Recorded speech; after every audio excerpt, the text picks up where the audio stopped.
Shooting it raw? Yes. Shooting it raw. Okay. This is called My Great Grandmother, Martha. She's wearing a white blouse.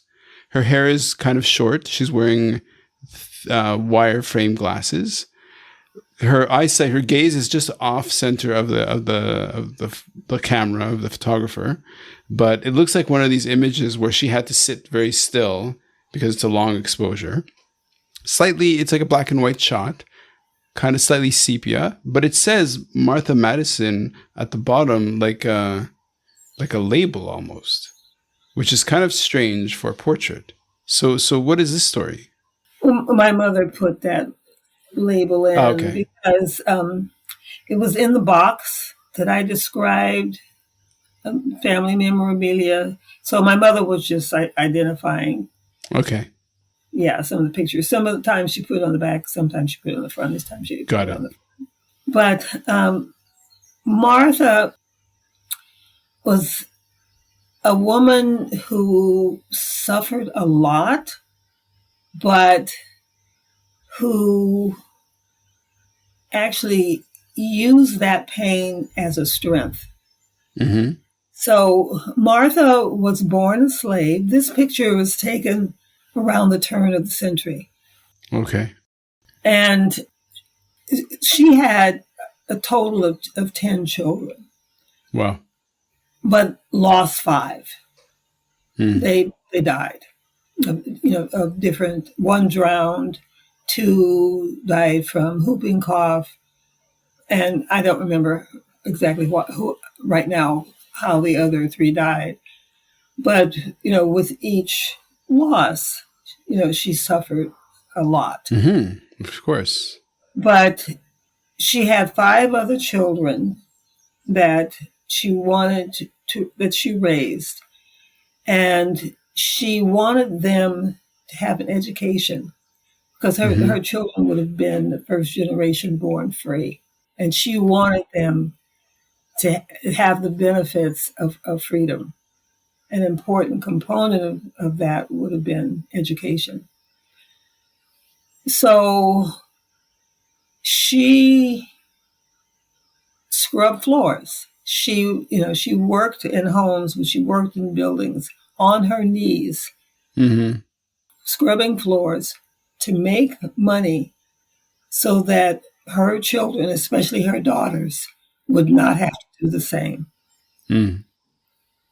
And I feel that kind of strength and determination in the midst of pain is just a remarkable gift to pass down to future generations. Oh, for sure. Now, in your family growing up, this is kind of I don't want to say a standard, but these are important parts of your history. And you said you're a pediatrician. That there's an interesting, if I were to say to you, what's the connection between Martha Madison and your evolution as a pediatrician? I would say that it is, making the most of your life. I worked in inner city Boston, where a lot of the kids, especially the Black kids, especially the Black boys, allowed racism to convince them that nothing awaited them except jail or an early grave through violence. Wow.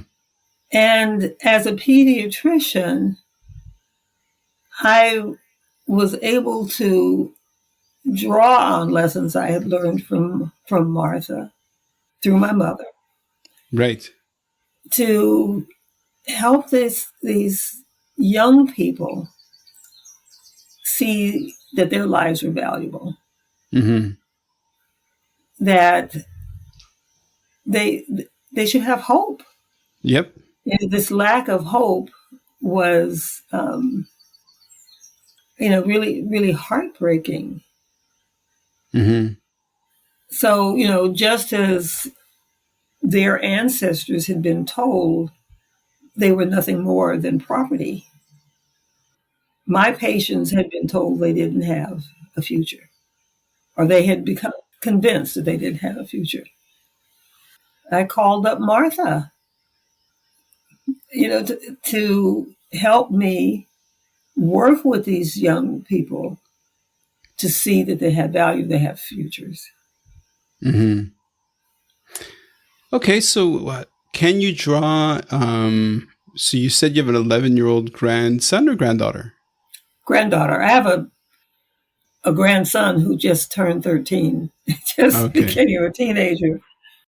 Let's do a little intellectual, the thread of X chromosome threads of going from your granddaughter to your daughter to you to your mom to Martha Madison and backwards. And let's make some kind of, what kind of narrative can you create, or what kind of wisdom, insight can you create from that thread of people across time? Oh, well, my granddaughter is a very strong, clear thinking, bossy 11-year-old, has a strong Mm-hmm. sense of herself, and that's just wonderful.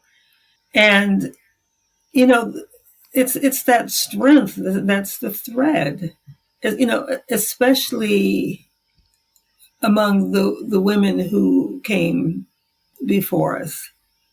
Okay. So I just described my granddaughter. I don't know what she's going to do in life, but she is going to succeed. Mm-hmm. Then my daughter, she is very similar. When she was 5, she told me in no uncertain terms she was never going to be a doctor, and she's not. She's a lawyer, Very good. and she works in a man's world in her position, and she's the boss. Mm-hmm. And I think she learned that from Martha and Mandy, who, came six generations before my daughter. Then there was me. When I started practicing, or when I was in medical school, it was really a man's field. Now there Mm-hmm. are many, many Sure. women in medicine. And, it's a tough, competitive field. Mm-hmm. And I knew I could do it. Yep. So I did it. Mm-hmm. My son-in-law gave me a little book. It's called "She Thought She Could, So She Did." Love the title. Nice. Yeah. Yes. Here's a couple of things that I also love is that as you're speaking, so right now you're in London, right? And as you're speaking to Yes. me, there's this beautiful bird just outside the window with the audio coming through, and it's really beautiful. I love it. I love it. So let's make the heart soar for a second, right? So there's the funny interconnections within the podcast. So one of the previous guests was from Ghana, and he is a conservationist. And I think he is working and living in London. So that's a funny little parallel.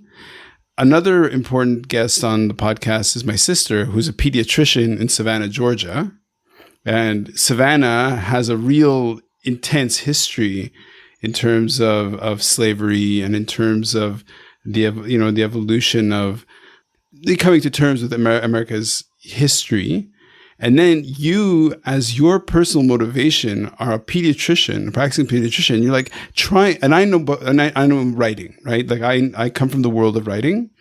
And so I know what it is to sit there and to create a narrative and to write. And then, as you say, it's not soaring off the page. Like it's just at arm's length.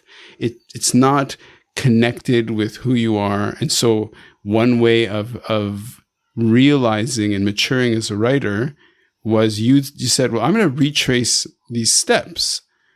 Now, can you make the heart sore for a listener to understand your journey that brought you to Africa, brought you to Portugal, brought you back to the US, and now you're in London? And there's all of this incredible, really incredible evolution.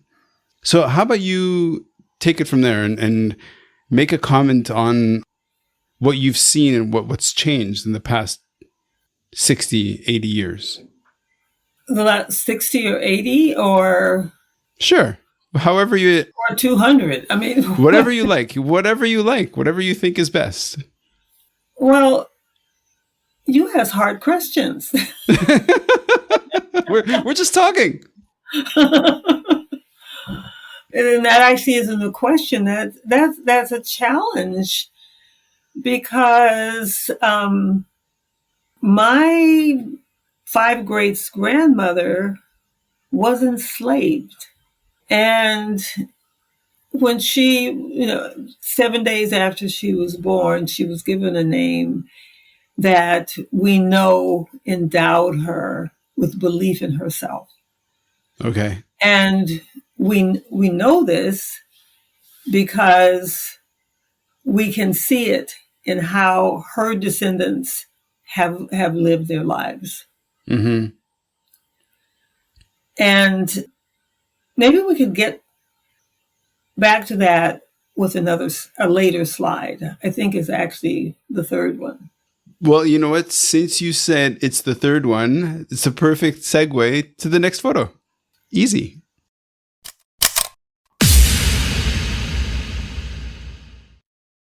So is life really a gift? Really? Can you make every second count? That's the whole point of the podcast. So if you like what you've seen and you're inspired, because that really is my mission, then please give it a like, subscribe, and share. Shooting it raw? Yes. Shooting it raw.